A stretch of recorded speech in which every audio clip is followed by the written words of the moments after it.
alcohol, and then like I think it's been 6 days of the no sugar. Whatever day that was, I gotta look it up so I know.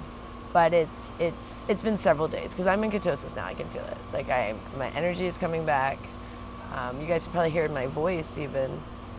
This is when you guys think I'm like on something, but that's just me having energy again. When you hear me when I'm not in ketosis, I kind of like a little bit have a depressed voice, because I am a little bit of a depressed person, you know, ever since my mom and brother died. I used to be like a super happy person, but once they died, I don't know, life wasn't as cheerful to me.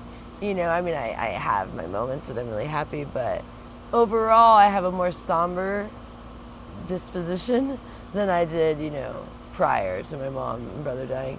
Oh, hi, buddy. And then, you know, each crazy event that happens in life kind of makes you a little bit less like, you know, when you're young, like, please stay young as long as you can, because, like, stay naive and stay, like, innocent, because, like, ignorance is bliss for real. Like, the more you know, like, the less you want to know sometimes. I'm just like, oh, I wish I didn't know that. Like, it's easier to enjoy life, like, not knowing about some of, like, the horrible things in life.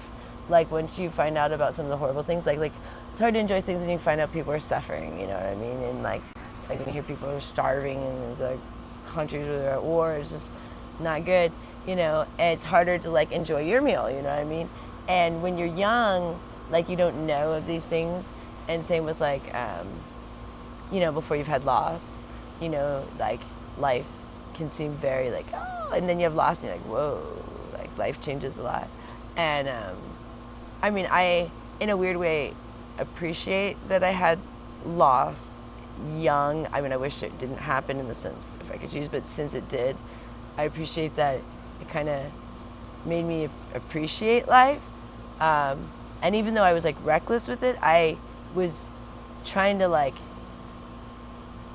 not just, like, do nothing. Like, I wanted to, like, do, like, even if I, like, went out, like, even if I had not survived, it was like, I'm gonna go out, like, being adventurous, not just, like, sitting here dying at an office kind of thing. It was kind of where my first kind of thought process was like, I didn't really know how long I was gonna make it because I was not being healthy, and I was I was not gonna make it long if I continued on the pattern of health I was going, because I could see my health deteriorating, especially with the alcohol I was drinking.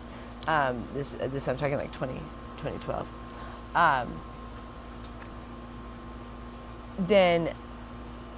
But I knew, like, I didn't want my life to just be where I just kind of, like, just slowly kind of just got more and more depressed and kind of, you know, like, did a regular job but slowly just kind of, like, drifted away. I was like, you know what, I'm just gonna go do something different. So, like, going to Panama was kind of like getting myself out of, like, depression. Like, let's just go live is kind of like what me and Richard were thinking. Like, even if it doesn't work out, let's, you know, it's better to have loved and lost than to never loved at all kind of thing. It was just like, let's just do it. So I mean, like, when I think about it now, there's no way I would have, like,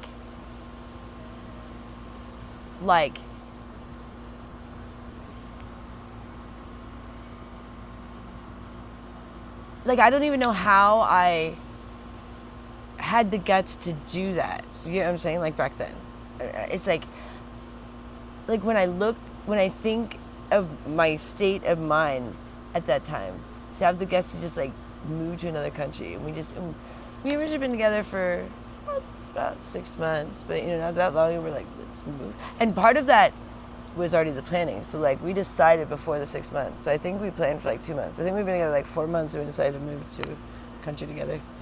But it was, you know, the country his mother was from, so it's not that crazy. And we were first gonna stay with his cousins, and we did, for the first, like, week or two. Then we wanted to be in the city. They were out in, like, the suburbia, like out here, like, Summerlin, but it was called, I want to say it was called Escondido, but I can't remember. No, that's not the right name. I don't remember what it was called. I'll think of it in a second. But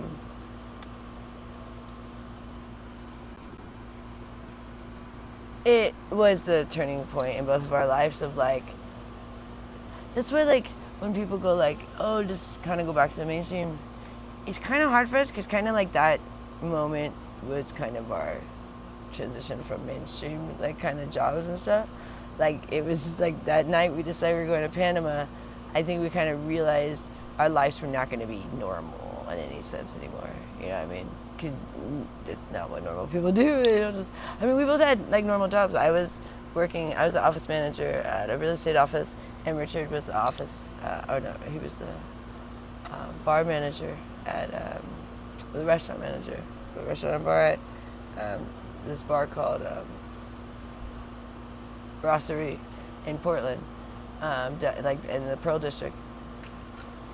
And they were fine jobs. We could have probably, just lasted forever, like on those incomes, just kind of like doing our thing and whatever. But no, we just decided we wanted to kind of just,